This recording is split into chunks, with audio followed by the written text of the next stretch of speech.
Hi, everyone. Thank you for joining us for our very first MDA Engage Family Panel discussion focusing on FSHD. I am Nicole Petrowski, MDA's Community Education Specialist. We appreciate you joining us, and we're excited to share this new discussion format with you all. This event is part of our larger MDA Engage series with disease-specific symposia, community education seminars, and community webinars as well. Here's a list of what we have coming up into the fall. You will notice there is an FSHD webinar happening on October 21st. You can visit mda.org, and under the community education heading, you will see information on all our Engage offerings and learn how you can register and attend. I do have a few housekeeping items to go over before we begin. For those of you joining the event live, please know all phone lines have been muted. Please make sure to check your speaker volume is adjusted so you can hear all of the panelists. If you do have a question for our panelist or moderator, please type those into the Q&A icon. If you hover over the bottom of your screen, a tray of icons will appear, and click on the Q&A icon to open that feature and enter your question to host. We will do our best to get to everyone's questions.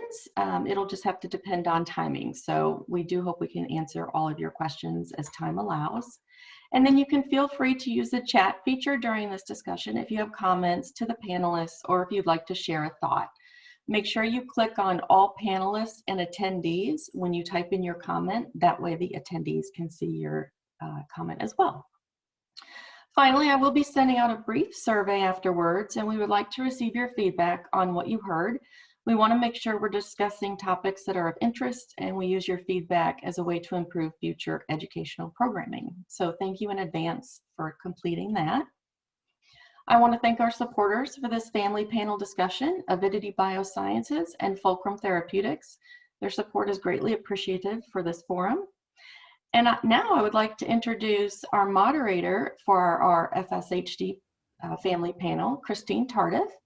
She is a clinical social worker at Boston Children's Hospital in the Department of Neuroscience, where she has practiced for the past 16 years. Here she supports families from all over the globe in navigating the myriad of concrete challenges, as well as the uncertainty inherent in living with neurological diagnosis. She provides ongoing psychosocial education to neurology residents and other staff through a curriculum she created to help providers be present to the practical and emotional complexities that families face.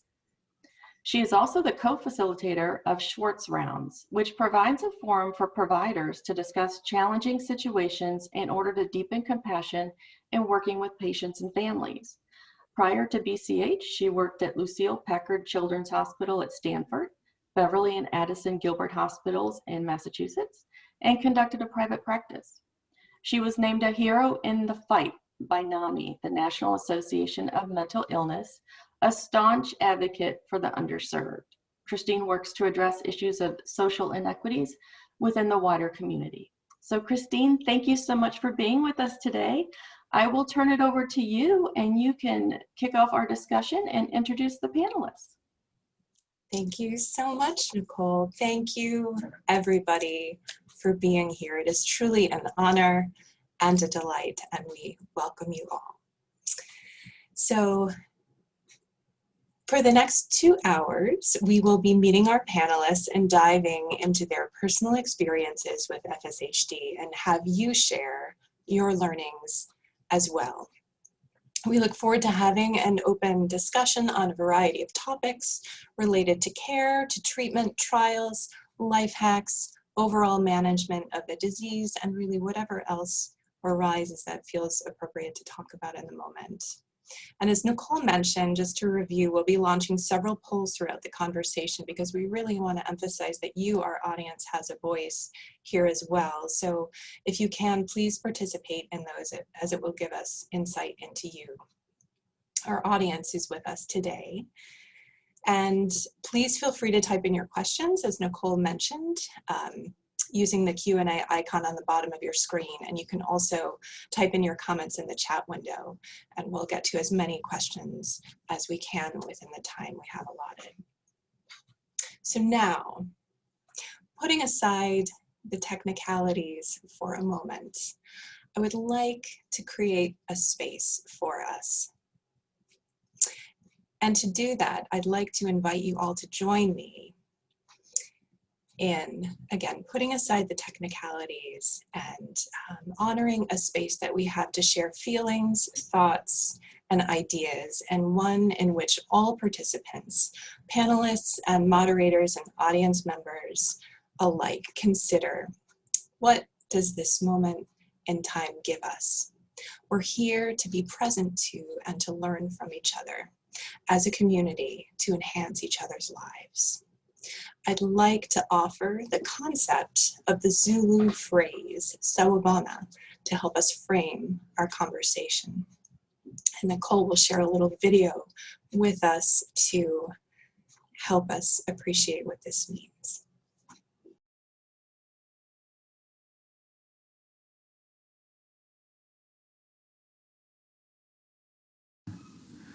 Sawubona is one of those primal words when people were still able to really see each other.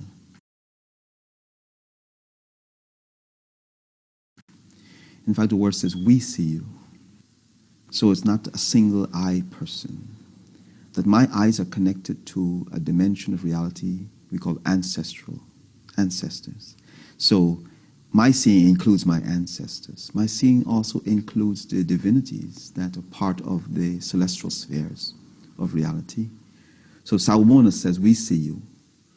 And the response is, Yebo Sawubona, yes, we see you too. Because it's a dialogue. Seeing is a dialogue. It establishes you as a witness to some phenomena that can also be a witness to your own presence. But when two human beings meet in this gesture of Sawubona, the acknowledgement is we see each other. That becomes an agreement because we're obligated from that point to affirm the reality that seeing has empowered us to investigate our mutual potentials for life. So it invites us to communicate, why are we, if we're seeing each other, why are we here at the same time? What is this moment of time given us to be able to do? So it's an invitation to participate in each other's life. Seeing Sawubona also obligates a person to give to each other what's needed for that moment of life to be enhanced. For me, now seeing represents the question, how can I be, or how do I have to be in order for you to be free? Because I think our present civilization has taken away freedoms from human beings, not because one culture oppressed another, but because we lost the imagination of what sight meant, of what these inner capacities really mean. So for me, it's important to reestablish the question, how do I have to be as a human being for someone else to be free? You tell me, and I would explore that possibility. Because I think inwardly we all know what the prerequisites are for our own freedom. Yeah. It's a type of consent. It's a type of agreement we need in order to exercise freedom. We can't do it out of self-interest. Freedom can't be pursued out of self-interest. Freedom must be a mutual gift from one human being to another, recognizing that if I limit one person's freedom, I limit my own. That we can't take away something from someone that is so mutually tied to the state of existence. Freedom is not from something or to achieve something. It's the freedom to be present with. So to begin, let us be witnesses to each other here in this space, to the suffering, as well as the hope inherent in each other's lives. Let us see each other and allow ourselves to be seen as we are. So I invite our panelists. I'd like to ask you each one by one to introduce yourselves, starting with your name, your age, where you live.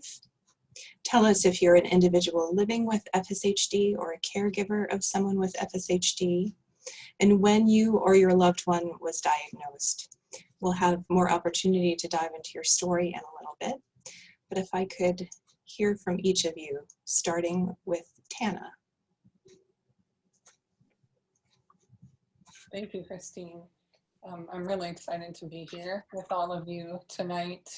It's actually the first time I've ever spoken with more than one person who has FSHD, so it's going to be a learning experience for me as well. My name is Tana Zwart. I am 36.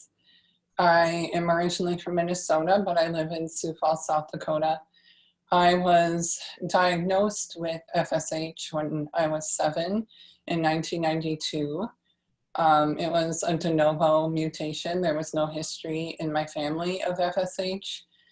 And so it was kind of a longer process to a diagnosis, but we ended up at Rochester at the Mayo Clinic where I was diagnosed. And that's just a little bit about me. Thank you, Tana. Allison and Kurt.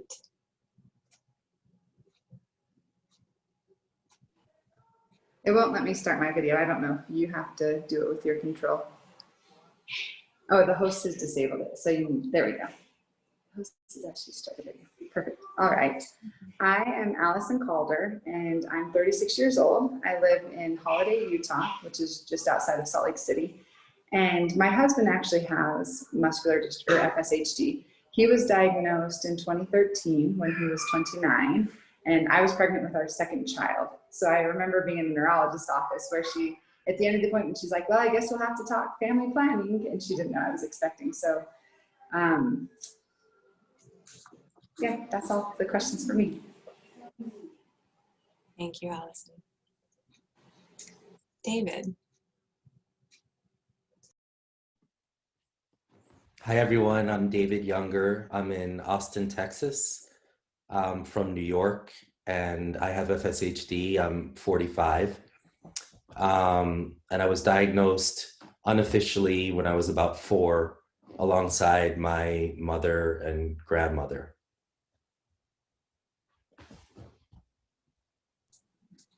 Thank you, David. Meredith.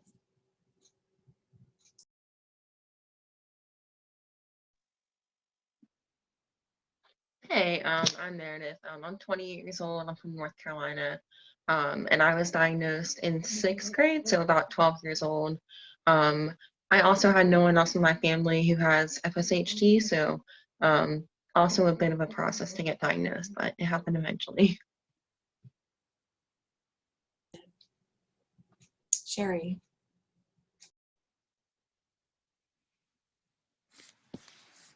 Hi there. I'm Sherry. I brought a mystery guest with me. This is Walter, my son. Walter has FSH. He was diagnosed at age 8, although we were curious about some motor weakness pretty much right away at infancy. But at age 8, he was diagnosed. After him, I was diagnosed at age 50. I'm 52 now, so I've just known for a couple of years. Walter's 12. My sister has since been diagnosed, and my mother has not been, but we're 99% sure that she has it as well. I live in Minneapolis. We're in this humongous heat wave right now. I don't know about the rest of you. I'm also a pediatrician. Thank you, Sherry, and a special warm welcome to Walter. Thanks for joining us, Walter. So we're going to have 2 parts to our conversation tonight, the first being focused around clinical care and management of care around FSHD. The second will turn to the broader aspects of daily living with FSHD. So for many, a sense of hope for alleviation of suffering rests in the possibilities of promise that clinical trials bring. In order to unpack what this might mean for different folks, let's begin with some specific questions for our panelists. First question being, and again, any of you can answer any part of this question as you see fit. What would motivate you to participate in a clinical trial of an investigational medicine? And what would your goals be if you do participate?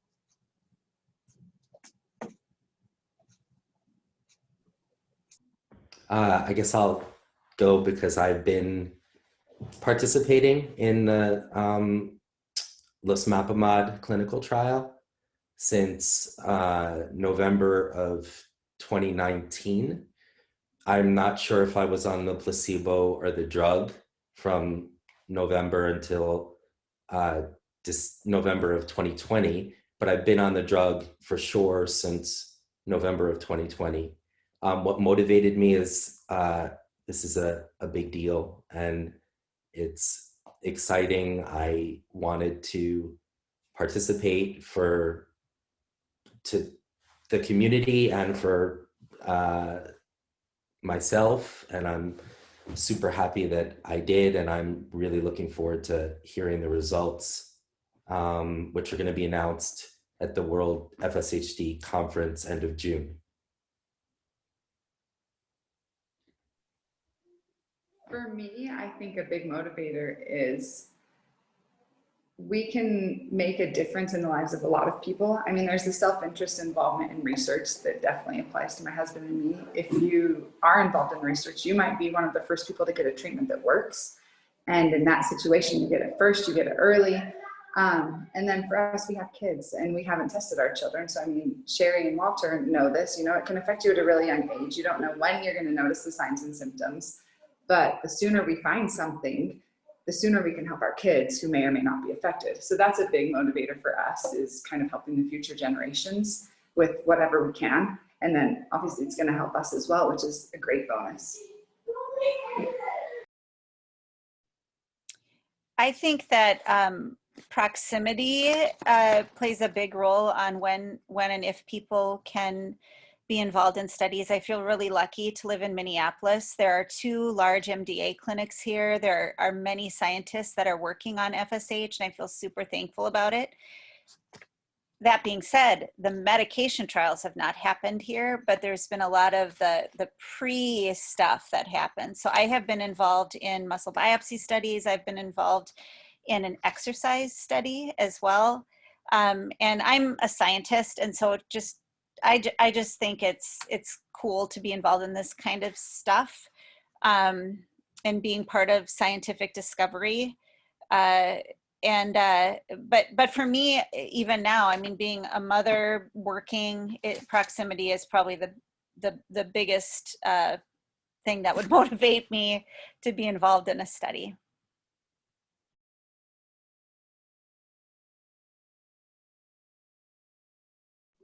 I agree with a lot of what's been said, just contributing, being a part of the advancement of things and being part of that story. But yeah, proximity is an issue for me too. I live in South Dakota, and so the closest place would be Minneapolis, and that's about 4 hours away. So that's definitely been a barrier. Thank you, everybody. Anything else to add to that question, or do we feel pretty complete? Oh, we got a little poll here. If folks want to participate in this, can you all see that?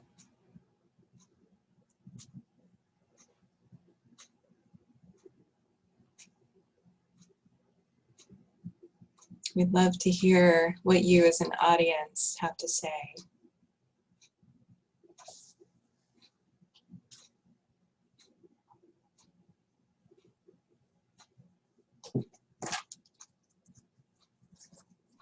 I'm going to interrupt for just a second. Walter unfortunately has to leave. He is a soccer player and he has a game tonight.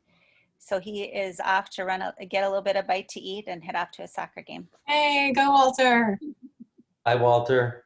See you, Walter. Good luck, Walter. Bye. He made it to one muscular dystrophy camp 2 years ago and thought it was the best. Here in Minnesota, there's one of the best muscular dystrophy camps. And then of course last year it was just online, and this year it will be as well, but we can't wait until it's in person again. Great to know. Hey, Christine, can I add one comment while people are answering their survey? So though I don't have FSHD, when my husband, we were living in New York City at the time, so we opted to go up to Rochester. It was kind of a drive, but we made it fun. We went, saw Niagara Falls and did some fun things.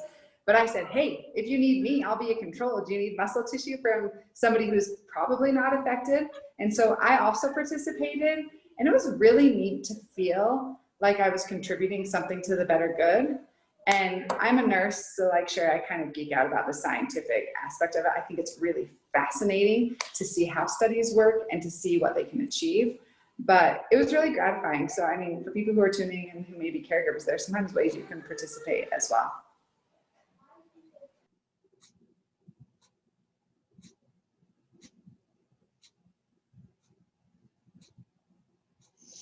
All right, so poll results. Thank you, Nicole. We've got 69% I haven't participated in a clinical trial, 28% motivation to help participate in the discovery of a life-extending treatment, followed by 25% clinical trials give you access to potential new treatments before they're widely available, 19% clinical trials are necessary to play an active role in my healthcare and I wanted to volunteer, followed by 11%, my clinic, healthcare center, or physician encourages interest and participation. Thank you, everybody. Good to know. And just a note about the polls. We realize, you know, you're answering in the heat of the moment and may not have, you know, a long time to discern the questions, but just even getting a slice in time, a snapshot of what you're thinking in the moment. Knowing that thinking and opinions can evolve. They're very helpful to know.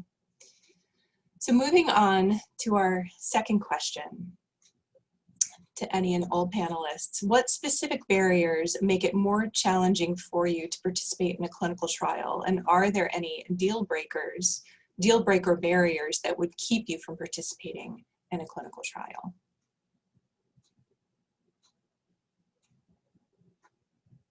Thoughts about barriers, what might keep you?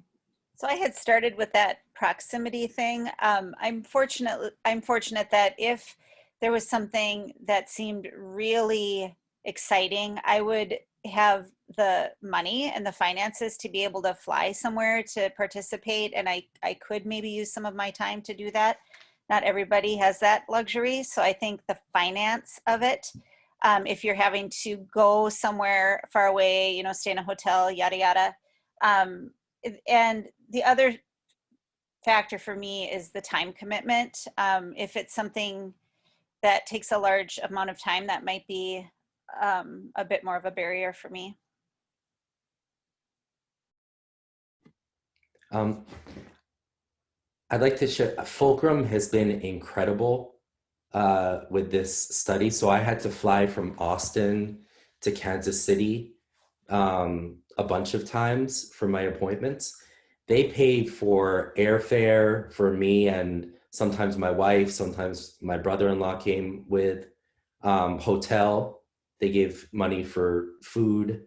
So it was not a financial burden, and I was able to organize my visits. So I would go on I think usually on a Monday, and I could organize my work week. So it wasn't a burden that way either. Obviously it's an effort. It's tiring to have to make the trips, but it's been really worth it. I'll just second what they've said. The time is the big one for us. My husband's really busy with work and we have 5 kids. So really the time is a big barrier. And the other one is distance, but we live in Utah and the University of Utah is a really great place. Some people typed questions in about that. It's a wonderful place and they are involved in pretty much every study that's going on right now.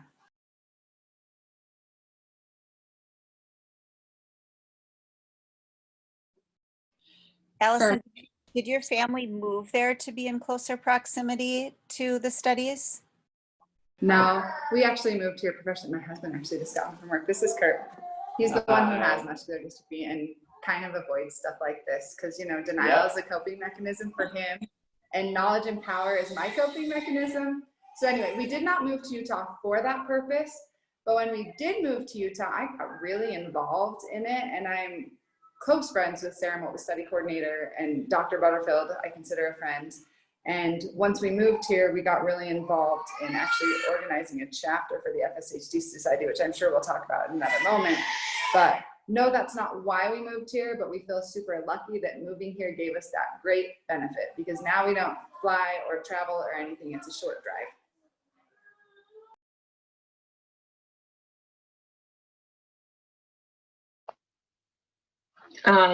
First of all, hi, Allison. I think I saw you last year at the FSHD community training. I think to the time and energy, like everyone else said, but also I think mental health is a big factor too. You know, it's hard to process things, and there's just a lot going on, I think, in a lot of different ways. So that would definitely be a factor for me. It sounds like I said time and energy, which is a huge thing too. For me, I've had a lot of progression. So I kind of wonder like how taxing it would be for me physically also to be in the study, like what it would demand of my physical being.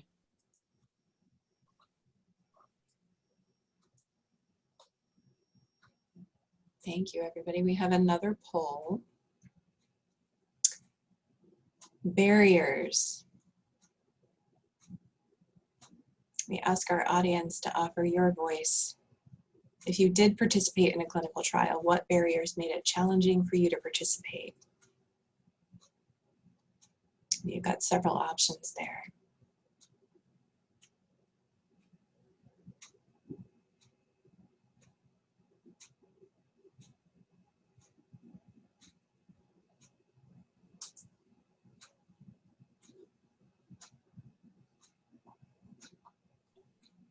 Allison or David, when you go to a study or to a trial, how frequent is it? Is it usually monthly or?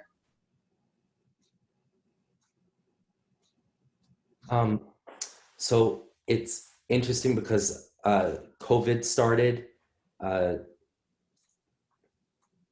or 4 months into when I started my trial, so that they had to make some changes and extend the trial, and they were also quite flexible about when we had to go.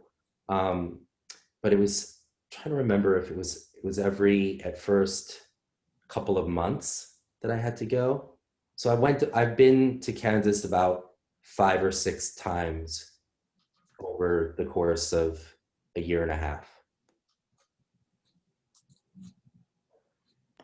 For us, the Rochester study we participated in was a one-time only. And we've actually done 2 studies at home in our family. One of them was a saliva test that's actually ongoing right now. And you can find more information about that online too. But it's Dr. Takako and Peter Jones who are working on a different way to diagnose FSHD. And another one was a blood test. I just can't remember that one in the moment. I have my brother-in-law sign up for it. But, and then the other ones that are going on, like the Resolve study, I want to say is 1 visit every 6 months times 3 visits. Every study is different. So it kind of just depends on which study you sign up for. Sometimes it's once, sometimes it's every 6 months. Just, it varies a lot. Yeah, thank you, everybody. I also want to call out Cindy in the audience who had a comment saying, I participated in many trials, but I've gotten to the point that I'm hesitant to participate now as the biomarker involves taking muscle tissue. I now need all I have. Thank you, Cindy. So our poll results, the winner, 39% lengthy travel time to get to trial site. Huge barrier. 28% difficulty working around schedule or person who is taking me their schedule as well. That's a big factor. 33% didn't face any burdens. 28% other, financial burden 11%. Thank you, everybody. And I just want to note too in the chat, everybody, some people just sharing their stories very briefly. We appreciate that. Sounds like some connections, nice connections are happening.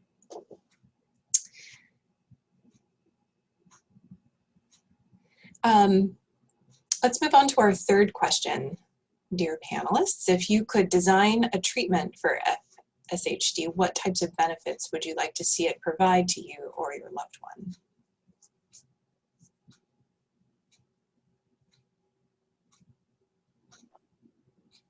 one? Increased strength, obviously, and less pain too, I think.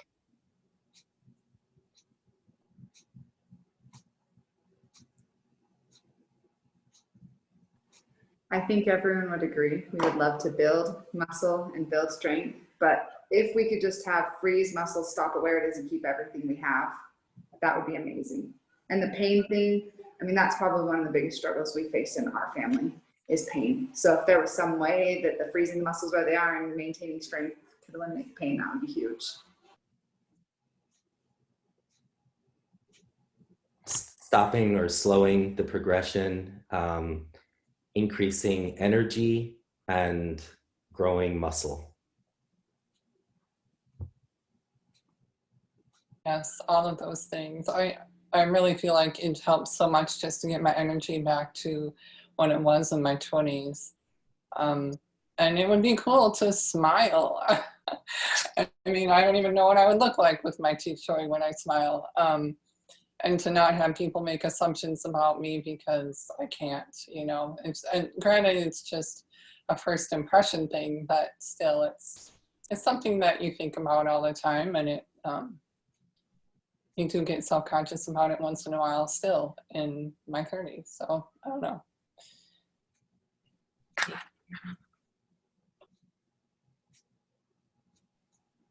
Although I want the, you know, less pain and stopping things for myself, I think about my kid, Walter, and I just want things to get on with it already. And I think if there's some things that are being successful, I hope that they can be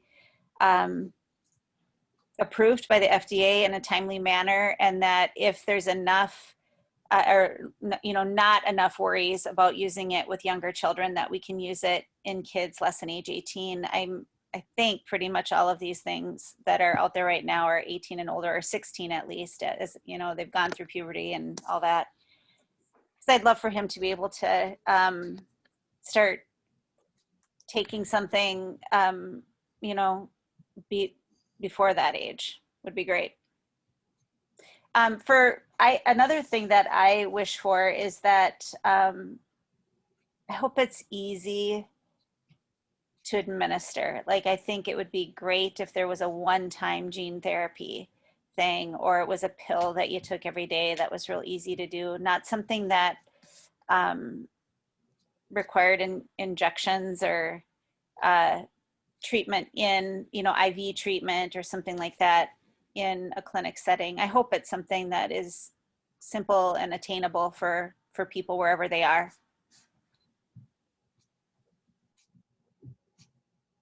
Thank you. So just getting back to the chat, which I wanted to call out this particular comment, which actually related to our second question about barriers, but I think it's important to note. Someone says the challenge of participating in a trial, I participated in 2, is just the difficulty in getting around and the energy it takes. I could drive forever without getting tired, but flying and walking are much more difficult. Thank you. So moving on to our next question. Thank you, everyone. Have you had a muscle biopsy before? I think some of you have already answered that question. But if so, what were the different parts of the procedure like, and how could any of those specific parts be better?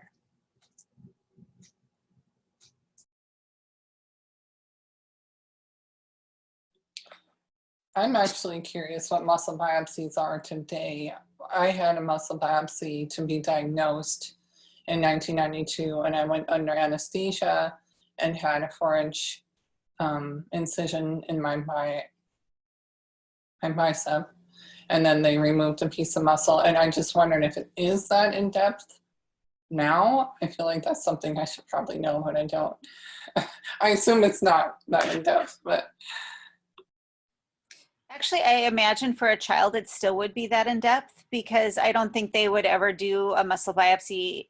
I mean, they do some pretty heavy conscious sedation. They may not put you under completely, but for adults, you don't have conscious sedation or anything for it. It's all just local anesthesia right at the site. And when I had mine done, it was in my thigh. I don't know where other people had theirs done. And I was part of a study with Dr. Kurachensky, who's actually my neurologist. So having someone that you know and trust also feels good, makes the whole thing a little bit easier. And it was in the MDA clinic, which I was familiar with too, so that is helpful. But I think for kids, it's still a very big deal, you know, where they probably have to be put under in order to do this. I may be wrong, but I would imagine they probably do. I felt, okay, I don't know, there's some other moms in the group here, but it really doesn't hurt that bad when they're inserting it. When they're taking the biopsy itself, it's like an intense cramp, like a really bad Charlie horse or something, or almost as bad as a labor cramp, but it doesn't last as long, and it's right in your muscle.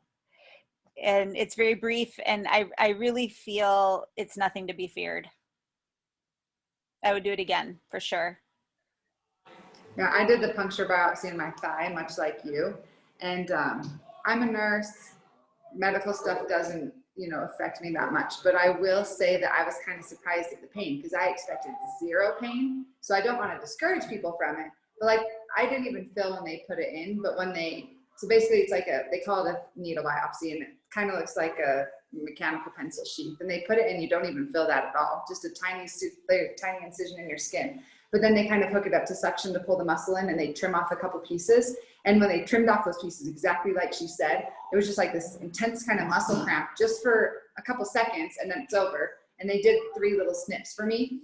And then they just put some pressure on it, have you wear a nice bandage for the day, and it's like nothing ever happened. Like, I would say hours later, but even right after it happens, it maybe feels like you got punched in the thigh. And then they just super glued it shut because it was a teensy little puncture.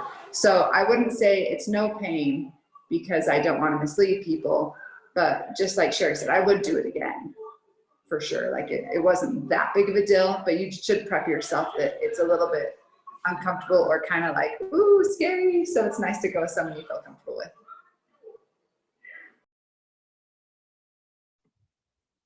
I had 2 for the study in my in the same place in my calf. It wasn't painful.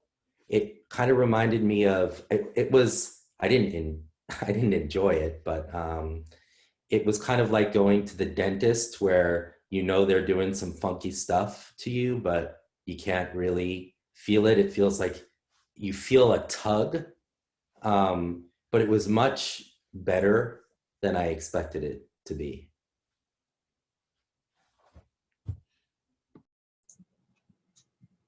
Thank you. If anyone's looking at the chat, some folks are sharing some poignant stories about their own biopsies. So thank you for sharing that, everybody. Sounds like what people are sharing is resonating with people. So just continuing on that question, would any of you be willing to undergo multiple muscle biopsies as part of a clinical trial? See some head nodding. Anyone like to talk about that a little more in depth? Oh, we have a poll. I did. I had 2, so. 2, yep. And I did it willingly, yeah.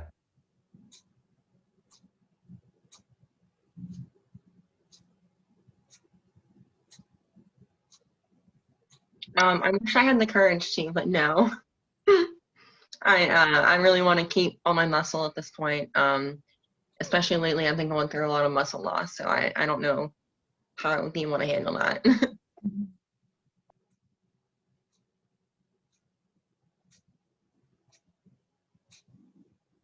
Let's see what our poll says, what other people's experiences or thoughts have been. Sounds like in many ways it's really walking that line between wanting to find out more information and self-preservation at the same time. Walking that tension. So we have our answers. Maybe wins 41%, 32% yes, 27% no. So sounds like maybe different personal factors contribute to those answers, but a lot of uncertainty sounds like where folks are at. And just moving on, panelists, what treatments have helped you, have helped alleviate your symptoms? Are there any particular treatments or experiences in medical care that you would point to that have been very helpful, particularly?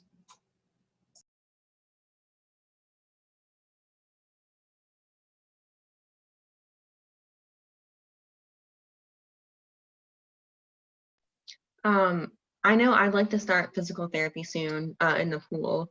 I know a couple FSHers who that's really helped. My brother actually did pool therapy for his back. He ended up having to get back surgery because he had very bad scoliosis, which was causing him a lot of pain. But I know the physical therapy at least helped him a little bit. And I know a couple people my age who said it's at least kind of stopped a little bit, or I guess helped the progression a little bit. Even if it wasn't super helpful in their daily lives, at least they gained a little bit of muscle or kept some muscle. So I know that's been helpful for a lot of people. Again, pool therapy, not online therapy. I think that's a little too rough for a lot of people with FSH.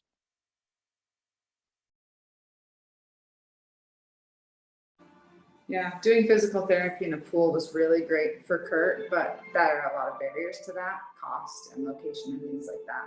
The other thing that's been helpful, massage, mostly because he deals with a lot of neck and back pain. So we actually started doing it once a week recently, and it's made a big difference. And then the last thing is icing. And a lot of people have different theories on that, but when he has his most pain, icing really does just kind of do a brief alleviation. Oh, and the last thing was hot tub. We ended up getting a hot tub for those days when he's just like tense and needs to relax. And I don't know how, it helps him. So that's what matters. We have a massage therapist that specializes in or knows about muscular dystrophy. Did you ask if we had one who did? Yeah, or is it just a? It was just a regular physical therapist that we gave reading to materials to, and they actually were really interested in it, so they spent more time kind of studying it, and that helped make the difference. Okay. Awesome. I feel like I am not that physically affected with FSH. I have a lot of pain in my hips, and the variant that I have affects more my hip girdle. And that's what has affected my mom. And she comes from a family of 18, and we kind of have looked in the family, other people who have it too. And it's sort of like a waddle gait and weakness in the hip girdle and the low back is where we have most of our pain. I have found great relief in therapeutic pool, PT, deep fascial massage.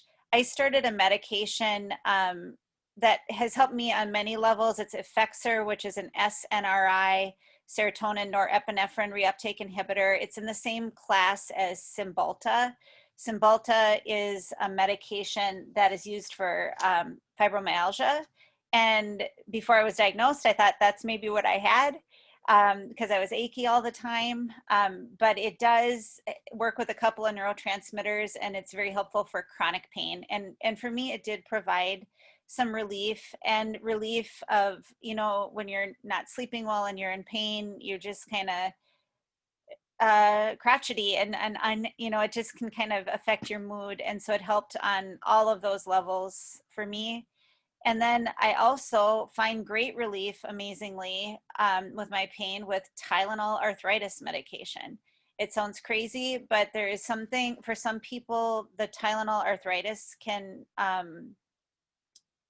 help with sleep as well. It's a little bit sedating.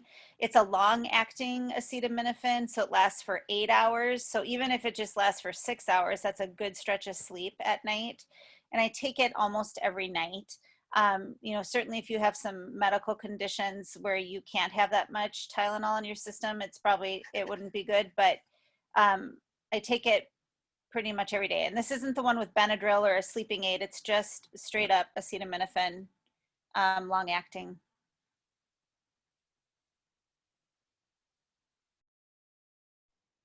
Yeah, I take Cymbalta, and I've noticed it has helped with pain. I think Sherry, you said it was an SSNI, and Cymbalta's an SSRI, so it's anxiety, depression, Yeah. and pain. Actually, Cymbalta, it's the same SNRI. It's serotonin norepinephrine reuptake inhibitor. So it's a little bit different. Cymbalta is a little bit different than the SSRIs, which are things like Lexapro, Prozac. It doesn't really matter. It's just sort of, it works on more than one. It works on both serotonin and norepinephrine, which are two of the major neurotransmitters that can be associated with mental health and pain. I've tried dry needling too. I don't know if anyone else has ever done that with a PT. It's sort of like acupuncture, but they do some like electrical stimulation with it as well. I didn't find a ton of relief. Some people really do. I guess I would use a little caution if you've had a lot of muscle wasting probably with that, but I've also had a steroid injection with, I have a chronic Achilles tendinopathy, which I think is from my weakness in the front of my legs. So I kind of overuse my calves. And I've done a steroid injection that felt when I was really in a lot of pain, and it definitely was helpful and got me over the edge.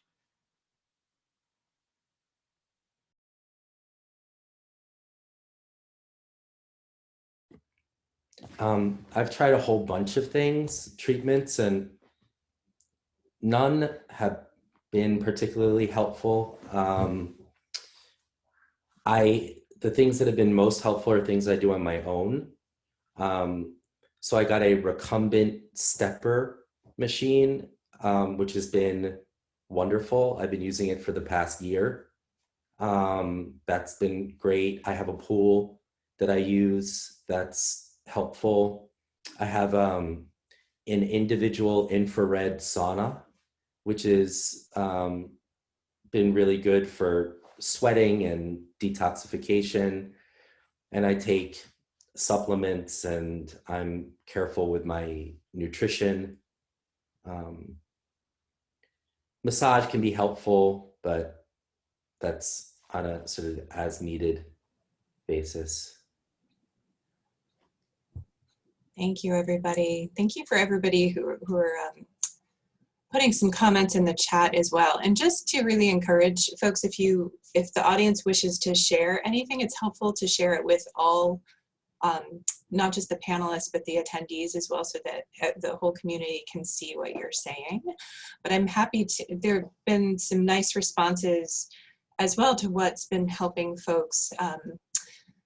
Some are commenting on CBD oil, also on PT, as well as water PT, specifically hot tubs.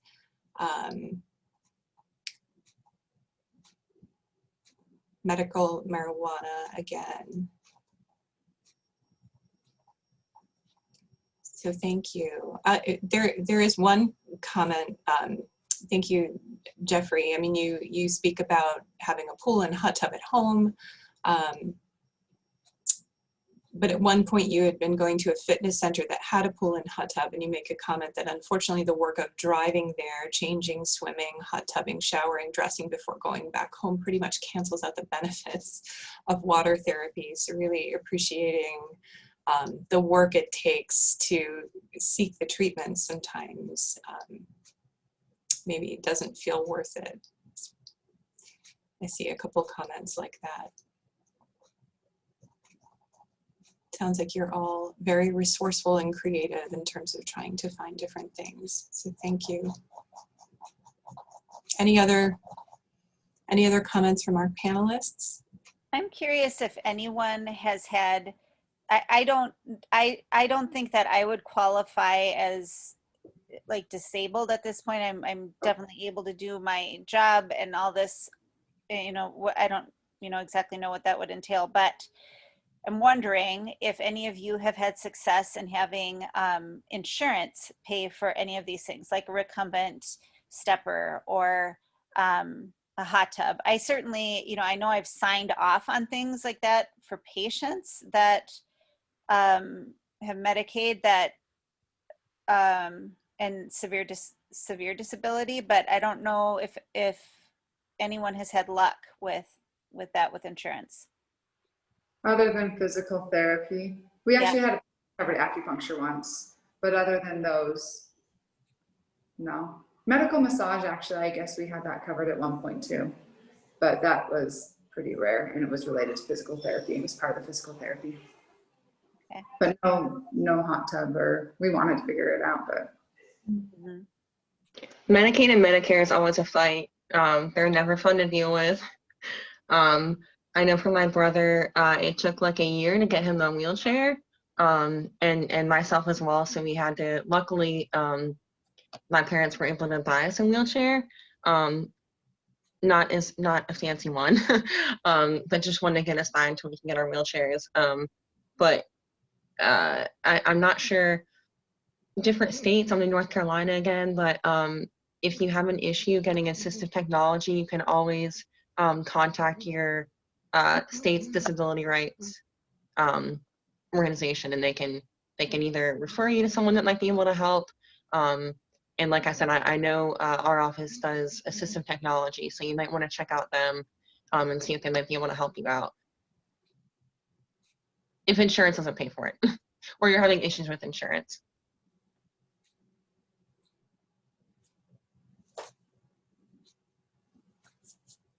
Thank you. And just, if I could comment on my experience as a social worker, just knowing that different Medicaid varies from state to state, right? There's no even line across the board. So it's often a fight, even when states have programs that, Medicaid can be a secondary insurance to help pay for what the primary insurance, if there is one, doesn't pick up. It's still very challenging to navigate. So thank you for that resource, Meredith.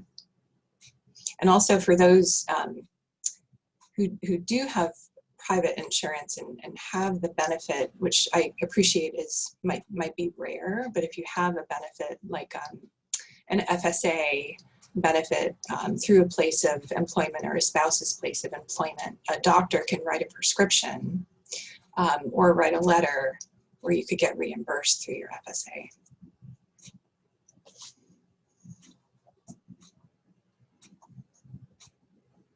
Some more comments on acupuncture,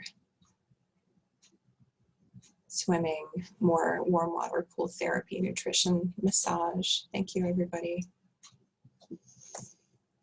Brief check-in, how is everyone doing? Grateful. Thank you for offering everything you have to date. We're going to move on to our second part, which, and sort of expanding outwards from the very specific topic of clinical trials, but now getting a broader sense of what living with FSHD means in the context of daily living, including life hacks, well-being, advocacy, mental health, etc. And you briefly, some of you have touched upon these points, but let's delve a little deeper. So to begin, I will ask, how does FSHD affect your daily life? What are the most significant barriers, and how in your life have you found yourselves both struggling and being able to overcome certain things?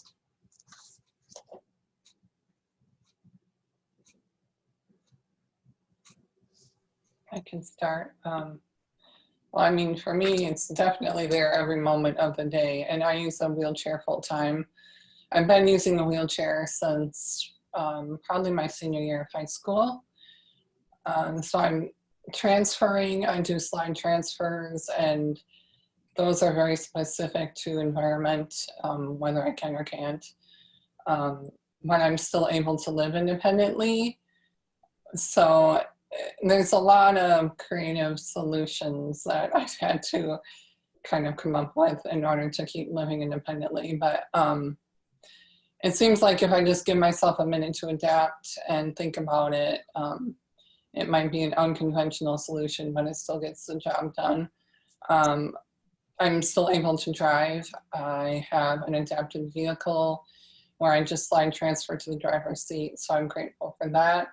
But that can also be a barrier because I can be too tired to drive myself, and I don't really want to drive if I'm tired, so I'll just stay home or have to rely on somebody to come get me.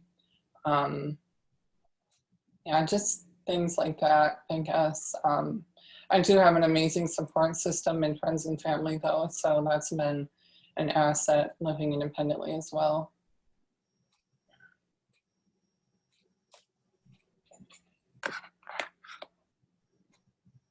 Thank you,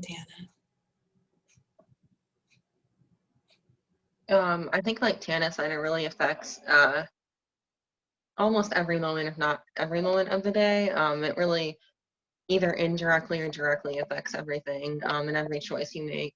You know, your jobs and what you can do, your career, the way that you cook and clean and take care of your house and just move, you know, the way that you move your hands and your arms, move around people, mental health, your hobbies, you have to find new hobbies when you can't do another one, your relationships, where you go, you know, whether it's accessible or not, your finances, how people treat you and look at you. So it, it affects a lot. And I think one of my main barriers is just figuring out how to deal with it and process it, and how to, I guess, figure different things out. I think that, you know, people with MD are really innovative because we have to figure out creative solutions, just to be able to do simple things, like brush our hair and stuff. But that's a huge issue. And then also just going out in public and trying to do regular things, grocery shopping, DMV, just making sure that, you know, before you go, it's accessible, and trying to figure out whether people have to go with you or people have to help you up when you get there, if you can bring your chair there. And I think just getting accommodations in every aspect, like I said, school, home, job, is like takes a lot of energy, and healthcare takes a lot of energy. So there's barriers in every aspect, I think, of your life with FSHD. You both answered that so well. Like as you were listing, like the financially, all of those other things. And what's interesting is, so my husband Curtis is not that affected yet. He's still ambulatory. He, you know, I think most people looking at him wouldn't notice there was something wrong. But if you had FSH and you saw him, you might be like, oh yeah, I can see it. But that being said, I think because of that, sometimes people will say comments are like, oh, so you like won't be in a wheelchair till you're like in your 60s or something. That's not a big deal. And it can be really hurtful when people say comments like that, because even though it's not a visible disability for him yet, it very much is so. And we kind of, that's the beast of FSHD, is it is so unpredictable how you're going to progress. And so I remember when we had just moved to Utah, we hadn't had cars forever. We had always been doing subways. We were in Manhattan until about 3 years ago. And we were driving, and my husband pointed out like, oh, when I get in my car, I notice I use this arm to push this arm up to grab the seatbelt to buckle. And so you start noticing these adaptations that you have. And sometimes it's depressing to notice them. Like sometimes I'll flip his collar down when we're going to church and he has a necktie on, just because for him to move his shoulders back to pop his collar is hard. You know, getting dressed, you think about it and everything. The blow dryer I bought him, which some men blow dry their hair, some don't. Like, it's tiny. I look at how many ounces it weighs, because those things all make a difference every day, even though it's not visible. Sorry, I'm getting long-winded. But the one that I think that a lot of people don't think about or notice is how much it affects your social life, because you're fatigued. And if you do get together, you have this fear of what if it goes long and I hurt and I want to go home, or it does change your mood. Pain totally changes your mood, and you don't want to be that edgy, snappy, like snap at your kids at the end of the day because you hurt so bad. So it really does affect that. And then, I mean, we can't even begin to touch how it affects the mental aspect of our lives and the emotional aspect of our lives, because there is depression, there is anxiety, definitely, that you can have without FSHD, but you add FSHD to that and it kind of augments every mental challenge you might have. And it's hard to find people who understand. So being on things like this, when, you know, Meredith and Kana talked about the things that are hard every day, it's like someone understands it, especially for people like my husband, who nobody sees it as a disability. It still is.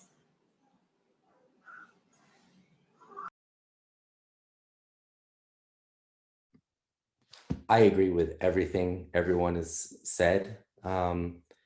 And I agree that FSHD is kind of an all-inclusive disease. It really does affect so many aspects of my life. And going from when we moved from London to New York City when I was 30, and I was still taking the subway and walking around in New York. And then I started tripping. I'd broken my nose probably 5 or 6 times. My nose didn't used to look like this. And just had a lot of pretty bad falls. And then I started with AFOs and had to sort of ramp up on the degree of support that the AFOs provided to me, and eventually left New York in large part because it was just becoming just harder and harder to live there. And I'm still ambulatory, but I use a chair when we travel. I use a chair if I am going to be walking around for any extended amount of time. And the fear of falling is definitely a big one, especially now, since I can't get up myself if I fall. So it's the impact that it has on my family. My kids have seen me fall. My wife, like if I drop my water bottle, my wife comes running because she's afraid that I fell. Mental health too. When I started tripping and falling when I was in my early 30s, I went through a couple of depressions, and I've been in therapy since I was in my early 20s. I'm a therapist, I'm a psychologist too, so it's quite normal for me, and has been incredibly helpful. And meditation has also been really, really helpful for me. So much so that I trained recently to become a mindfulness and meditation teacher. So that's been really big for me. For myself, I feel, and as speaking as from someone who maybe isn't as affected at this point in my life, I need to totally just pace myself. Like, I can't just go shopping for the day like I used to when I was, you know, a teenager or something. Or if I'm going to clean the house, I have to, you know, decide what I'm going to accomplish. And that's hard when you're raising a family and they have soccer and they have a music show, or they have, like, you know, all this stuff, and you have 2 dogs like I have here that need walks and etc. But so the pacing is a big thing for me. And I'm surprised no one has said it, but naps, and this is kind of a positive thing, naps are something that I've really grown to love naps. And I work part-time, and I think at least 3 or 4 days a week, I get a really good nap in, and it's really restorative for me, as is meditation. I've started on the days when I don't nap, when I work a full day at work. I try to go in my lunch break and I listen to Headspace. They have a free app, and just the 10 minutes of meditation, if I really can zone into it, gives me almost much of that restful feeling as if I've had a nap.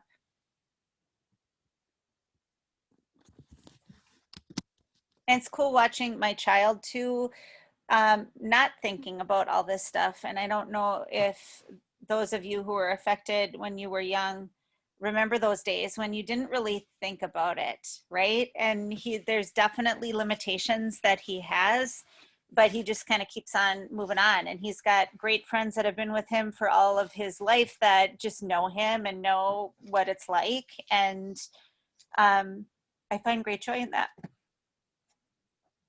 Thank you, everybody. Very powerful responses. If you think about your FSHD history, what milestones in disease progression stand out, and when did they occur? Is there anything you'd like to share?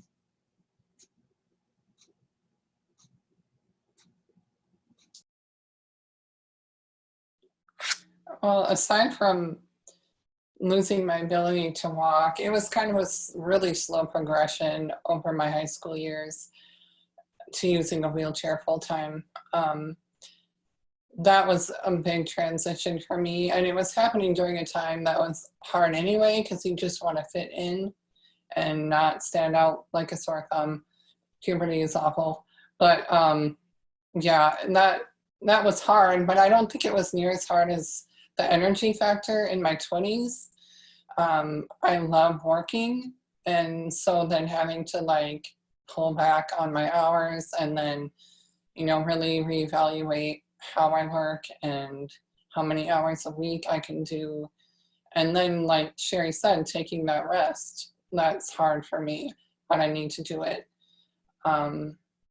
Yeah, that was probably the hardest. It's just that energy thing, and then trying to find purpose still with not being able to work full time.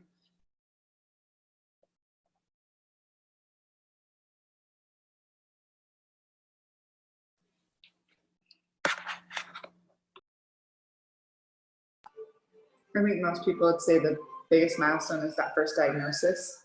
And what was interesting for us was there was just not very much education in Kurt's family. His grandpa actually had FSHD, but some doctor years and years ago in the 1950s, I believe, when he was diagnosed, had kind of said, oh, it's super rare.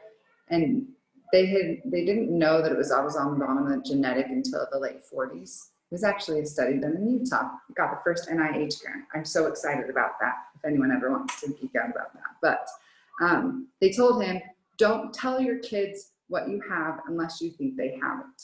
So they never told their kids what he actually had. And at one point they said, oh, it's from polio, which he never had polio, but that's why he was walking funny. And, you know, just that lack of education, I think, was a hard thing for the family. So when Kurt was diagnosed, because as you can see, I'm really an advocate, and with my nursing background, as soon as he said, doctor thinks it might be this FHS something or another thing, I'm like, Kurt, that's what your grandpa has. How did I never think about that?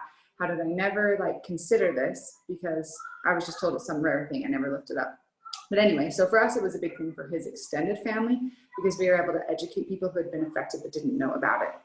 And just this last year, we participated in a research study with the Jones that I mentioned with the saliva test. So all of his siblings were diagnosed last year, which I think was a huge thing for our family to recognize. I think they all kind of thought like, oh, Kurt's diagnosis will affect us because they're probably going to need help at some point.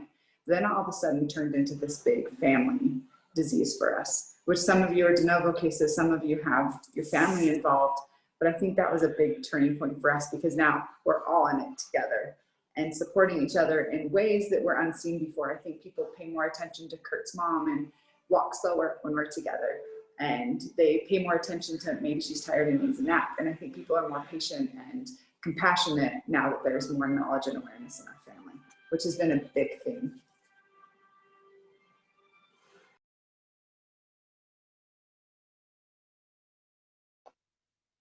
I got a wheelchair about 4 years ago. So that was a big milestone and was very weird for me to have to admit that I needed it. And I actually didn't get it. My parents just were like, "You're gonna get one," and bought me it. But besides that, in 10th grade, I had to stop dancing, which I did since I was like 3 years old, and I wanted to be in a ballet company. So that was a huge thing for me and really took a toll on my mental health.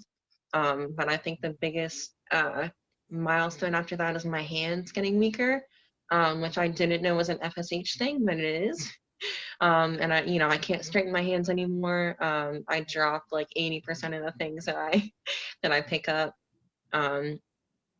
So that's a big thing because you use your hands for a lot, obviously, and even when my arms aren't, when my arms are really sore and weak, at least you have your hands.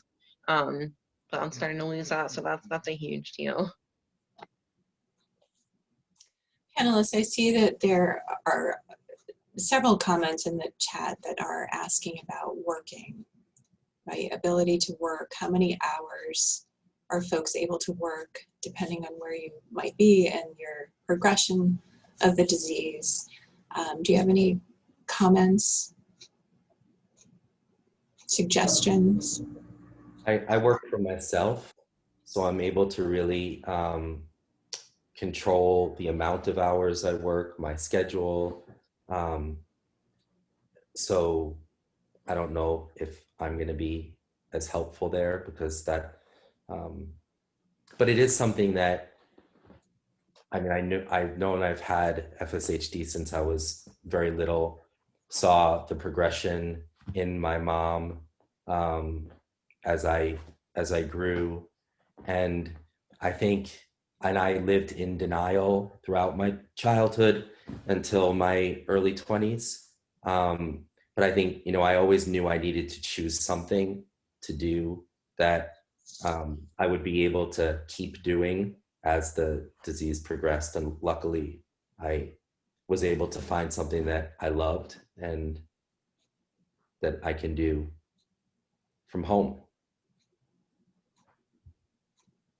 Yeah, I think hopefully after the pandemic, people are more, or companies are more accepting of working from home.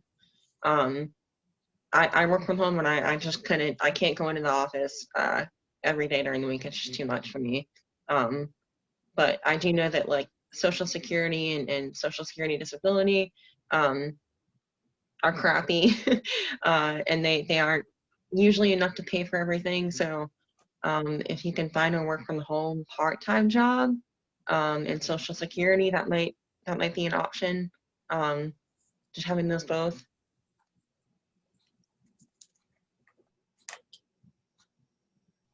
One thing that I did that I still feel like it was a little sneaky or something, but so I'll kind of do my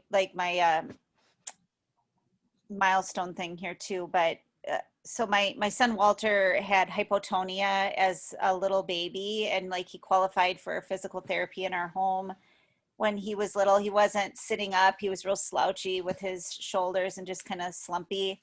And then when he around 8, my mom said, "God, his shoulders are just so weird, Cherry. I just think have you ever noticed his shoulders?" And then so I like look at his shoulders and he's got the wing scapula, and I started kind of putting things together. And I asked his neurologist that he had been seeing and gave him the diagnosis of congenital hypotonia. "Do you think this could be FSH?"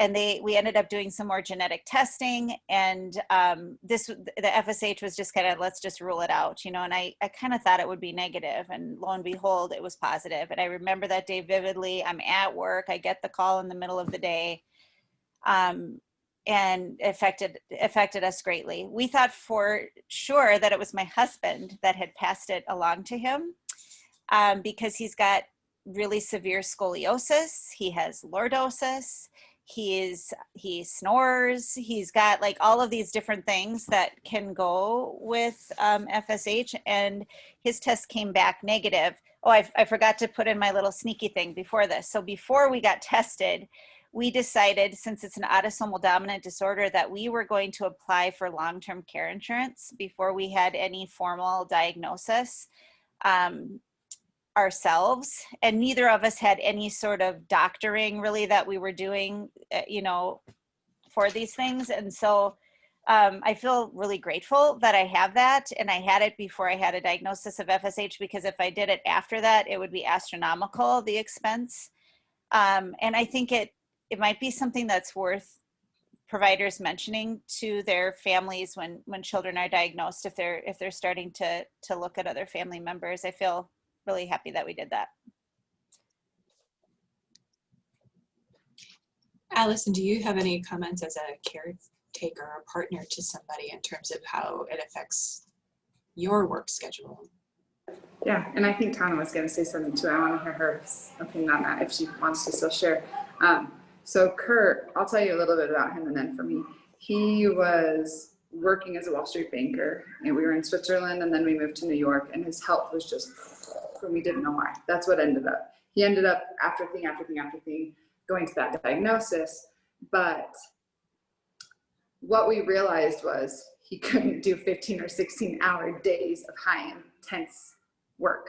It was the stress, maybe as much as being at a desk, even though he had a sit-stand workstation after he got diagnosed, even though he got a great chair, like it was just too much time and not enough resting. And he didn't feel very confident going and laying down on a yoga mat in the conference room when he needed a rest because there was really nowhere else to go. And so that kind of spurred a career change, kind of like David. We now run our own business. And for him, that makes all the difference. He came home early today. You saw that. So he could go upstairs and lay on his bed, which is his favorite place to rest because he needs regular rests. So on my side of that, I definitely carry a lot bigger load of caring for our family because his work about maxes out his capacity to work, if you will. So his work at home is much less, and I carry a larger load. So we've opted to have me stay at home so that I can do more for our family. And I mean, I just think that in marriages, it tends to put a larger load on the spouse. And something I've tried to be good about is he feels guilty about that a lot, which I just think is absurd. Why do you feel guilty? You're doing everything you can and I'm doing everything I can. So it doesn't matter if I'm doing more visible stuff than you are. And I can see why it's hard for him to feel down on himself when I might be the one putting the kids to bed every night because he's just too tired and needs to lie down. And I can see why he feels guilty about it. And no matter how much I tell him, don't feel guilty about it, I love doing it. It's something that I can do for you. I think that's something that all partnerships, relationships, marriages, whatever it might be, have to take into account. I wish he didn't feel the guilt. I wish that there were days that I didn't feel like, oh, I just wish you could help today. I'm so tired. Why don't I get a break? Why don't I get a lay down? I don't have a diagnosis, so I didn't get a lie down. But I only feel that way when I'm in a bad mood. When I'm my normal self, I never feel that jealousy or resentment or anything. And so if I'm ever having those feelings, I'm like, I need to get more sleep tonight. I need to eat a meal. Maybe I missed a meal, just like him. We both do the same thing when he's hurting or when he's tired or he needs a rest. We have those same flag marks that we get either guilty about things or angry about things. But I think just paying attention to your partner and really trying to help each other, whatever your burden is, and talking about it has helped us a lot so that he can tell me, I'm really hurting now. And I can say, great, I'm good doing bedtime by myself tonight. And there might be some night where he says, I'm hurting a lot. And I say, but I don't think I can do bedtime myself. So if you can just help with this part of it, I can do this part of it. And communication helps a lot. Sorry, that was long-winded. No, thank you, Allison. Tana, did you have something to add as well? No, I think I kind of forgot what I was going to say. Sorry if we derailed you. It was the work one. It was about how many hours you work or something. I feel like you were going to touch. Oh, sure. Yeah. Well, I used to work for an art nonprofit and then they closed. So that kind of really pushed me into working from home. And so I freelance now. And so that's been helpful. But I think I do need to find something where I am going out at least once a week because I need that human interaction. I'm very much a people person that way. So, I don't know, it's just about finding that right balance. I've used voc rehab also in order to find the right fit for me because it's so specific, the amount of hours I can work and what I can do. And so having somebody else kind of hit the road for me and find something was helpful in that way too. Thank you, everybody. So some of you, David, I know in particular you had spoken about mental health and your approach, and some of you have touched upon that lightly, but I'd like to delve a little more into that in terms of how you deal with mental health concerns. And we're going to open this up to the audience as well in terms of dealing with mental health concerns, stress, burnout, etc. Multiple choice questions.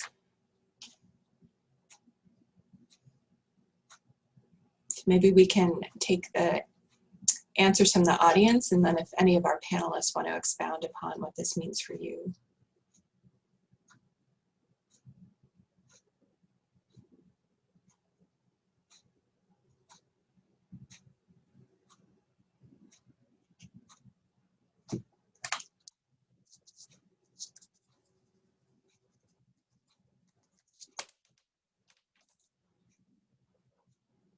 Waiting for results.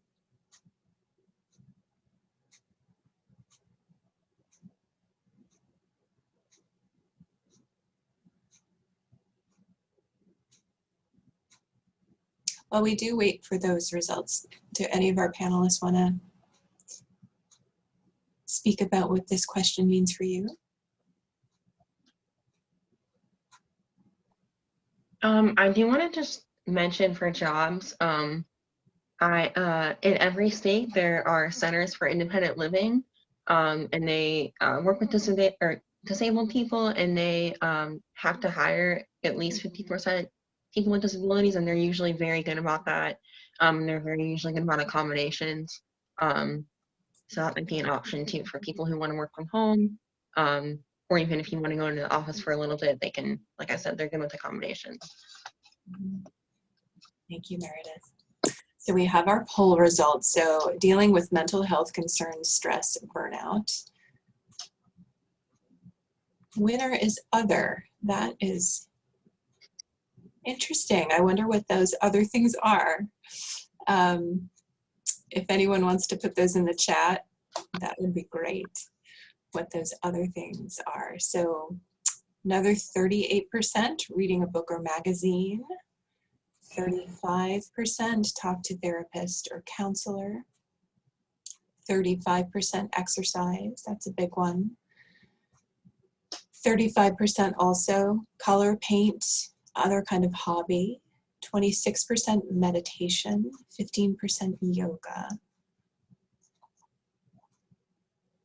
And I'm looking in the chat, snuggling with my husband and puppies. Love that one. Computer gaming. Singing.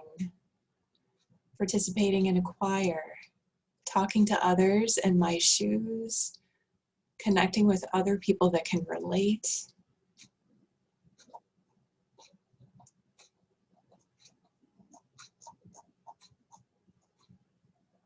Faith, friends, church community. Wonderful. Thank you for all those comments, everybody. Did any of our any panelists have any other comments on this particular question? Can I talk about one that's been really fresh on our minds lately? So my husband and I both love riding motorcycles, and shortly after we got married, we both got dirt bikes because it was a shared passion, which is fun. And then we kind of moved all around the world, and we ended up back in Utah, where is a great place to have motorcycles. And in that time, he had been diagnosed with muscular dystrophy, noticed a lot of the weakness happening. And it was one of those things we've been planning on doing motorcycle riding when there was more time or when there was more money. And muscular dystrophy made that decision for us a little bit sooner, because he went riding with a friend and he said, honey, I don't know how long I can do this. This is really hard on my upper back, my shoulders, my neck. And I want to do this hobby. So we made it work. We made it work financially, and we have chosen to make time to do a hobby that we love to do together so that we can do it now in the case that he can't do it later. And then we talk about when I can't ride a motorcycle, I'll get a razor, or when I can't do this, like, and same thing with golfing. I've personally chosen to get into golfing because I know a lot of FSHers that can continue to golf, even from chairs, which is incredible to watch. So I guess speaking to hobbies, it's important to have hobbies you love. It's important to do those hobbies and not let your disease limit you completely from the hobbies you love. In Utah here, there's Wasatch Sports that actually creates a lot of adaptive ways to do different sports, and it's free, it's not profit, it's incredible. And they don't have things like that everywhere, but they do have them in some communities. And so I urge you to find hobbies and do them, and don't limit yourself to hobbies. I can't do X hobby because of my FSH. Try not to say that. Say, I can find a way to do that hobby. Or I think a lot of it is just how you position it in your brain. So anyway, we are riding lots of motorcycles this summer, and if we can't ride them next summer, then oh well, but we're gonna try and do it now because we can.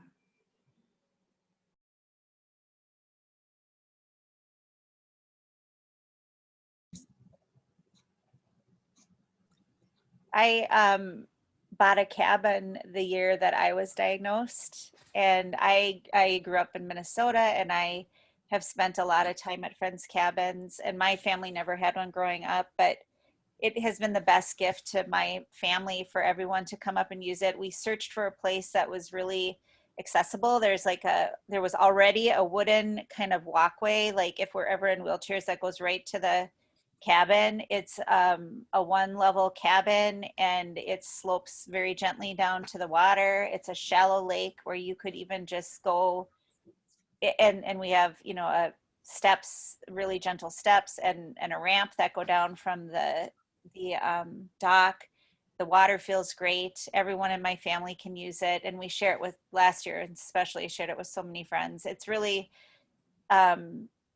and I know I may not be able to use it forever, or, you know, not everyone in my family may be able to use it for forever, but it felt like it was, the time was right, and we needed to act on it to enjoy our time when we could.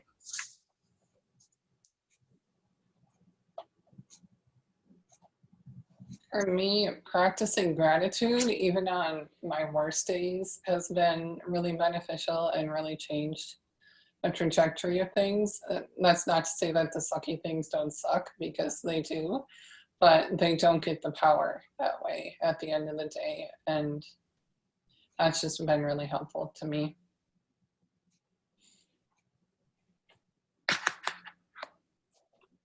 Yeah, you know, I think I like say out loud every morning, even if it's really painful, you know, thank you for this day, and just telling yourself it's going to be okay, even if you have a really crappy day anyway. But just, you know, saying thank you that you woke up, and you know, being grateful for what you do have.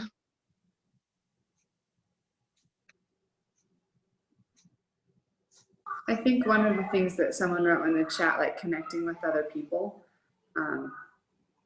really is important. And I think COVID taught us that.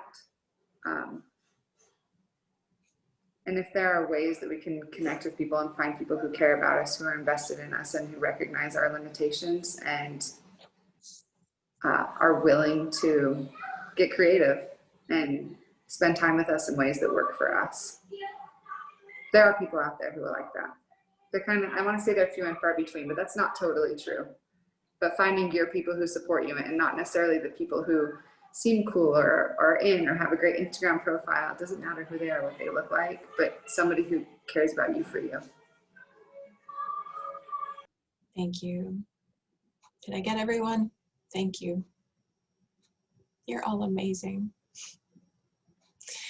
I think the audience would really love to hear what you have to say about life hacks, right? Anything from navigating public places, restaurants, transportation, airlines, to things you might suggest regarding personal care, and anything in between.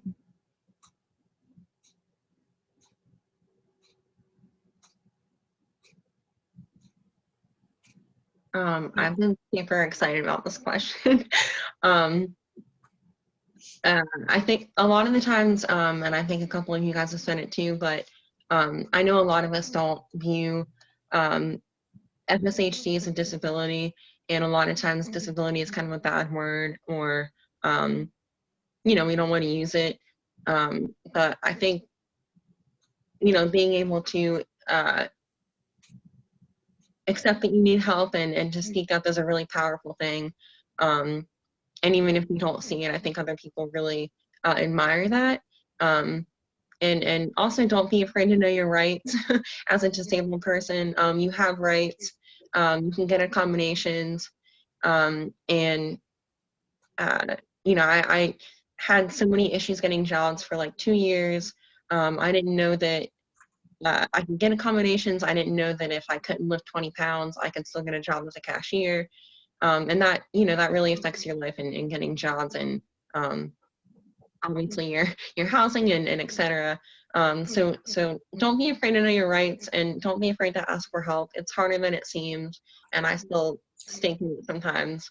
But it's okay to ask for help and know the services and resources that you deserve. And just making sure that you figure out how to take care of yourself and others, I think, is really important. But as far as asking for help, that applies to like any area, whether it's traveling, housing, school, anything. A lot of people really are nice if you ask for help. So don't be afraid to kind of be vulnerable sometimes. And in many things, sometimes people are scared to offer help because they don't want to offend you. So unfortunately, I feel like in the disability community, we do have to ask, which is super hard. But I can understand why people don't want to offer, because it could be seen as offensive.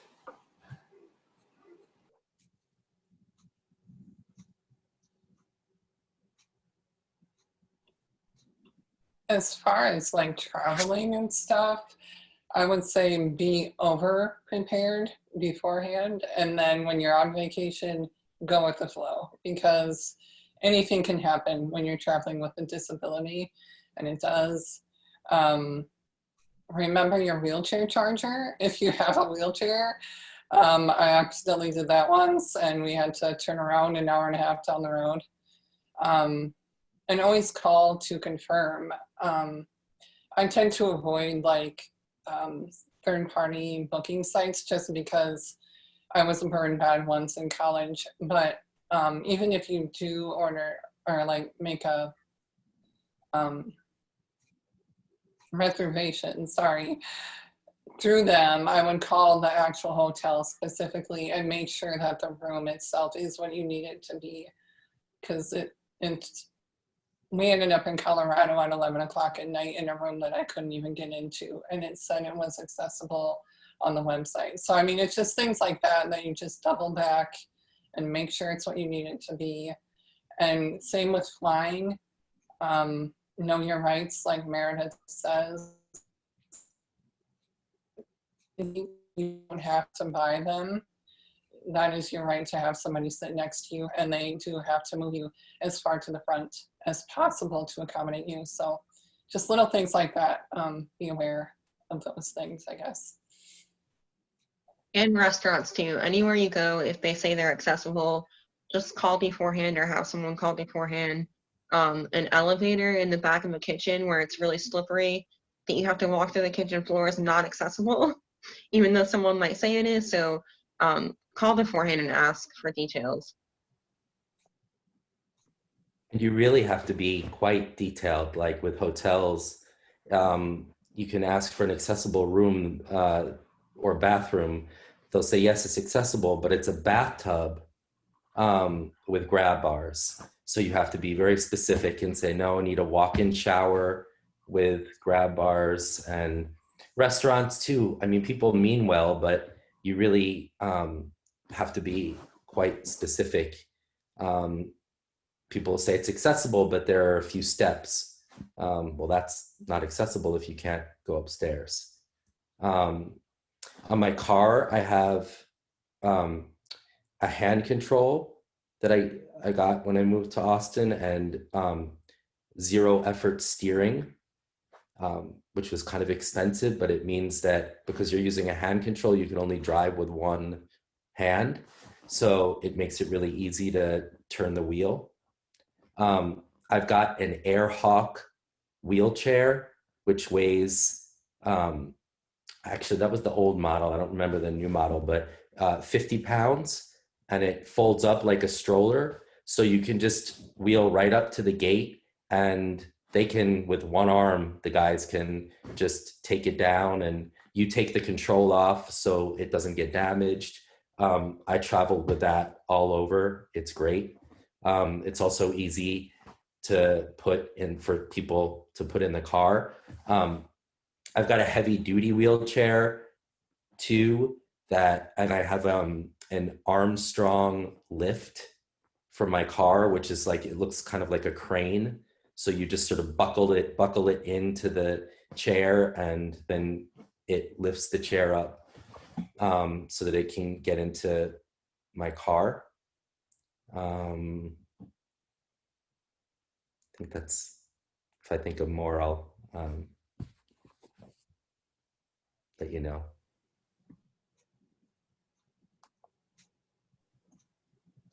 Yeah, as far as vehicles, my driver's seat has a 6-way, so it goes all the way back and it rotates and it goes up and down. So I'm able to transfer from the middle of the van, and that's been really helpful. I still drive with my feet and my arms. The hand controls didn't work for me very well. So, but yeah, there are so many different adaptations and variants that you can get that can just be what you need them to be. Sherry, did the dog want to offer something? Yes. Now both of them are here. Oh, yeah. Or else somebody forgot to feed them. That's probably the more likely thing. He's quite insistent.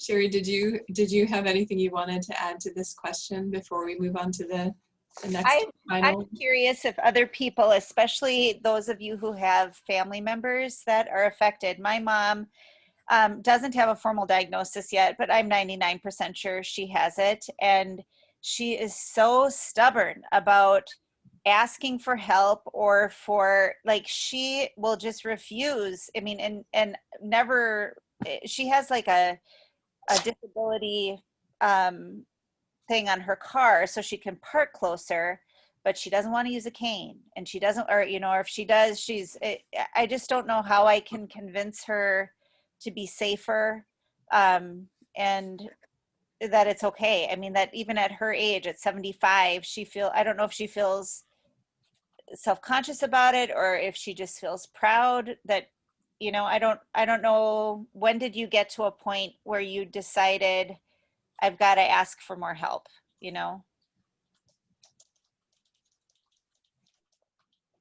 Thank you. When it wasn't a luxury, oh, sorry.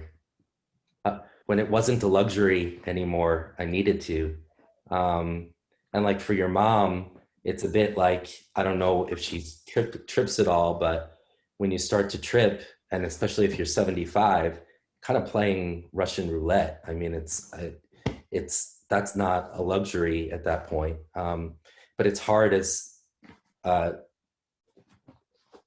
caregiver or a partner or a daughter in your case, that you can't force her to do it. You can only encourage her and tell her why. But it takes time for us to also assimilate all these things, and to just, unfortunately, learn the hard way sometimes too, like after falls, and learning like, oh, I've got to ask for help. I don't like asking for help, but and most people are so helpful and friendly and willing to do what they can.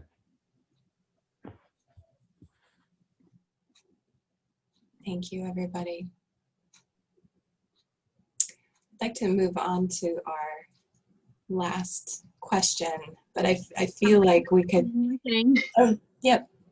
I should remember this. If anyone needs a toilet lift, a lot of the toilet lifts that I found go up and kind of like slant down, which pushes me out and I'll just fall. I need something to raise up and then I can slide out of it. So if anyone needs a toilet lift that is like that, they're very hard to find. But if you need it, you can contact me somehow. I can put my email in the chat. But that toilet lift is, like I said, it was very hard to find, but it's really helpful and it wasn't too expensive. That's great. Thank you, Meredith. Anyone else have any other tips before moving on? Thank you. So last but certainly not least, because I think we could talk for hours and hours, but to honor people's energy level and our time, if I could ask our panelists, what, and you've answered some of this in various ways already, but intentionally I'd like to ask you, what gives you a sense of hope, a sense of strength, a sense of resilience? What keeps you going? And this includes the perspective of our caretakers as well.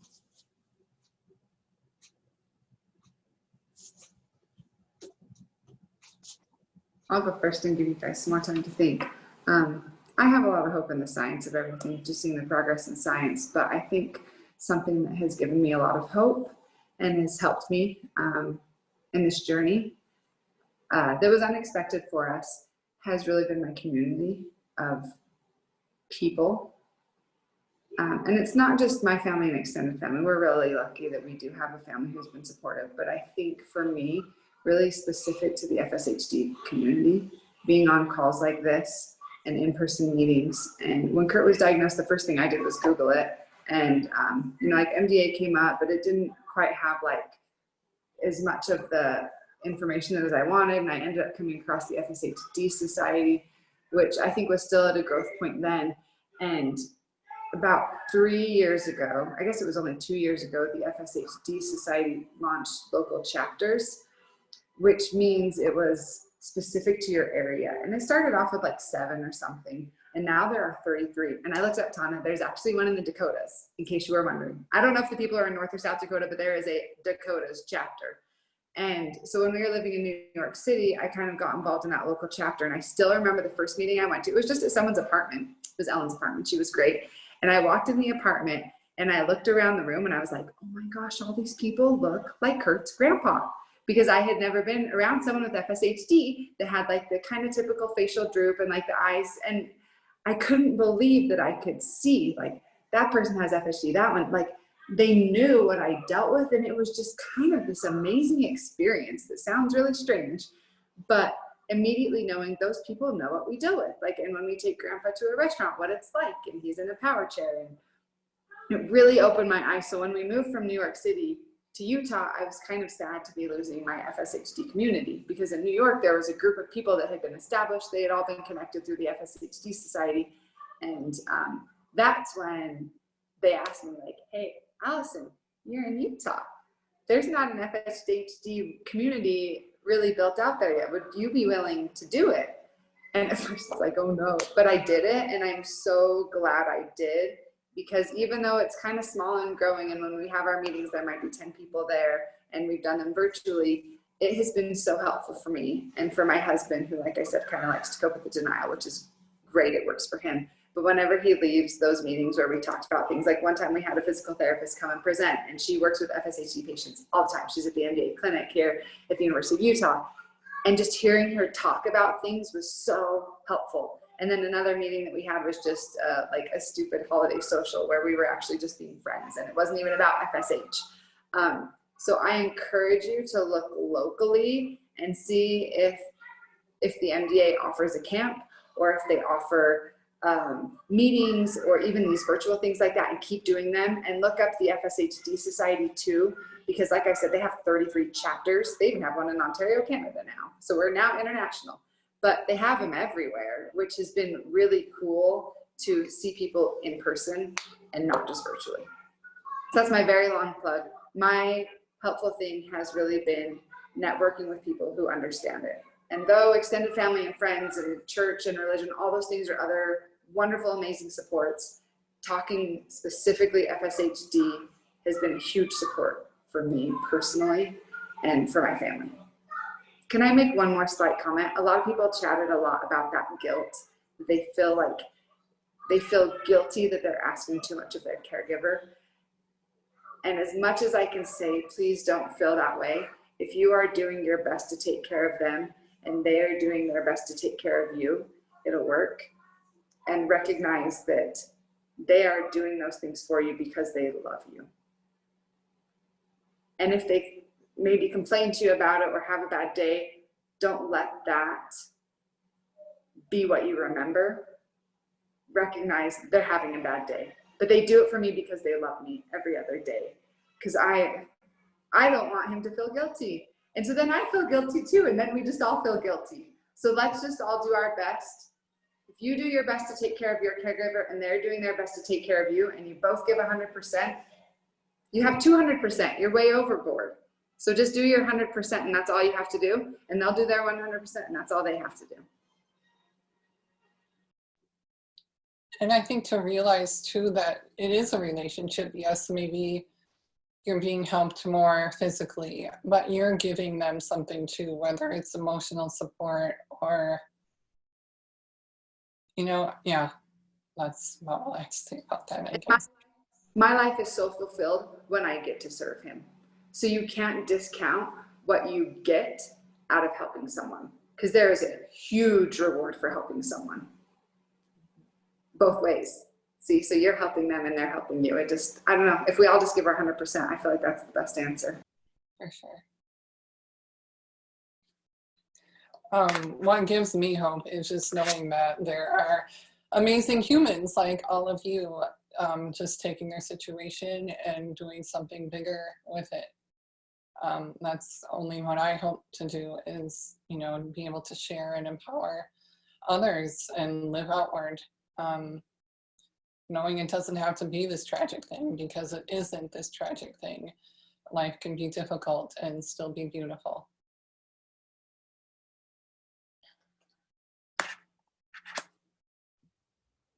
I think one of the biggest things that I've learned is that there has not been an inverse relationship between my the progression of the disease and my well-being, that even though I'm more limited now than I was 15 years ago, I'm happier now.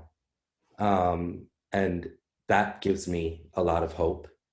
My family and close friends, my wife and my children give me a lot of hope.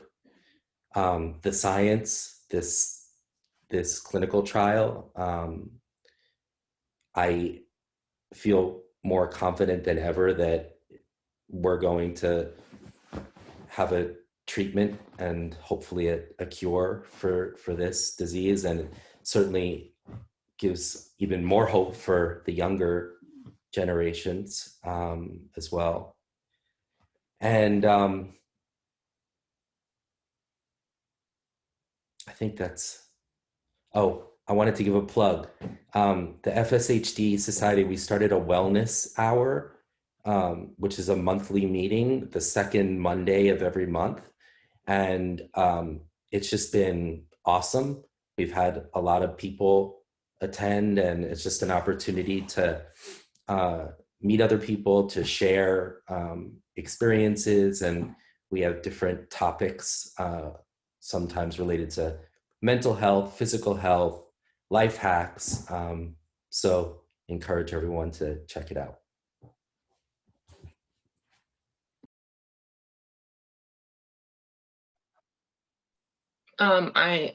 Working with the FSHD Society and the MDA definitely helps. Like I think everyone else said, it's really nice to connect with people who understand what you're going through, and just to get that validation of your emotions. And also, I've already talked about it so many times with my job. I love being able to, even though it's really painful and I have really bad days, I really like being able to empathize with other people who are going through things or feel that they're different because of their disability. It's just a really cool gift that we have, not only for that, but just to be innovative, and to be able to be patient and kind. I think that we're we're a really special community, and that gives me a lot of hope to know that there are other really awesome people. So.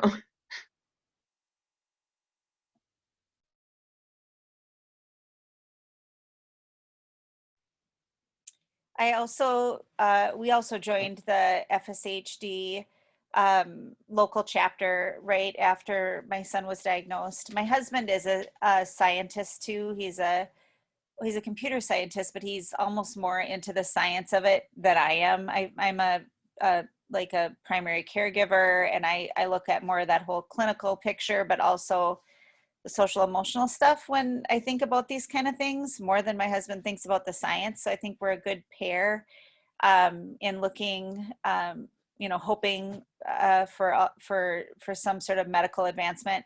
When I was in residency, I worked at a summer camp for kids with hemophilia, and it was amazing because all of the counselors had HIV, and we're in our office taking like 5, 6, 7 medications a day, because they got blood transfusions that were pooled blood transfusions, weren't screened for HIV, contracted HIV at a very young age, and then lived the rest of their life with HIV. And then all of these campers had recombinant factor that they were given, and none of them will have HIV.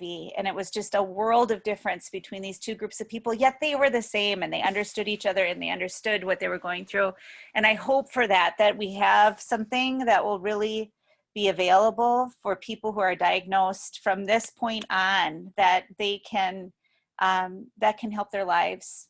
And I think it's going to happen. I think we're really on the cusp of it. And this COVID pandemic and just the fast push of science has really been helpful in many ways to grab elements from different studies and different things that are happening to help us discover things for FSH.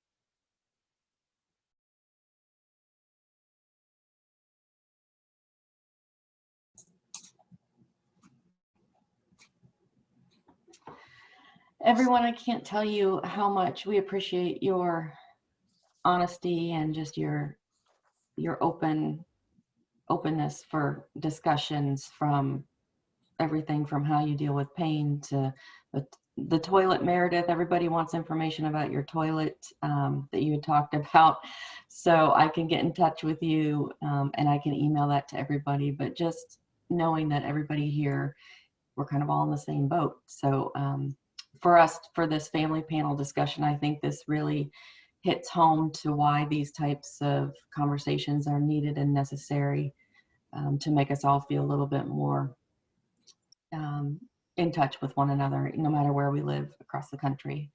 So I just wanted to put this up real quick. I wanted to let everybody know that we definitely appreciate everything that all of your comments and your questions that were put in through the chat and the Q&A. But I really wanted to thank our moderator, Christine Tardiff, and I want to thank Avidity Biosciences and Fulcrum Therapeutics for their generous support. And I want to thank our panelists really for your time and effort to spend a couple hours with us tonight. If you want, you can take this QR code and give us an opinion of what you thought of our very first family panel, if you like it. If you'd like to see more of these down the road, I would also like to turn it over to Christine and have her say a few words as well. Thank you, everybody. Thank you to our panelists for the gift, the absolute gift of your stories that you've shared with courage and humility, and your willingness to share with all of us what you've learned along the journey, and the journey is continuing for sure. Sharing as you have requires a sense of vulnerability, which is courageous in itself. And thank you to our audience for your own vulnerability and putting everything that you have out in the chat and truly being participants with us tonight. So it's truly been, you know, as Allison said, right, this is a back and forth. This is how we began it. Began our time together, giving and receiving and truly being present to each other. So thank you for all your questions and just simply your presence. And thank you again for everybody, all of us here, for the mutual gift of seeing and acknowledging the beauty, strength, creativity, and resilience, which is each and every one of you. So to end as we began, Sawubona.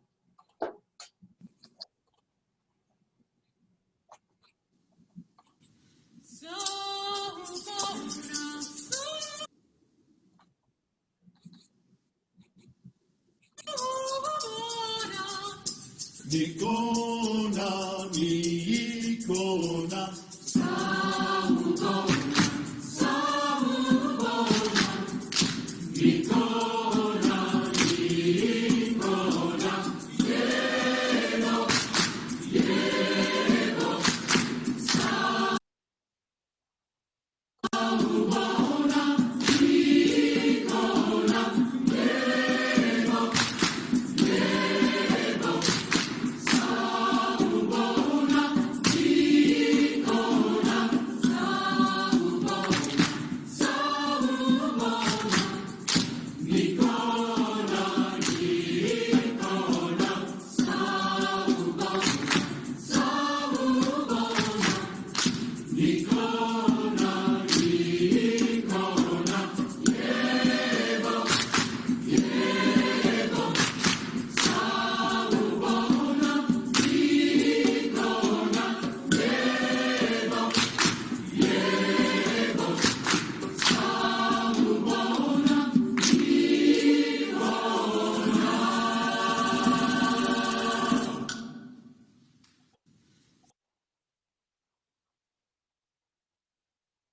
Thank you, everyone. Have a great rest of your evening. Thank you, panelists.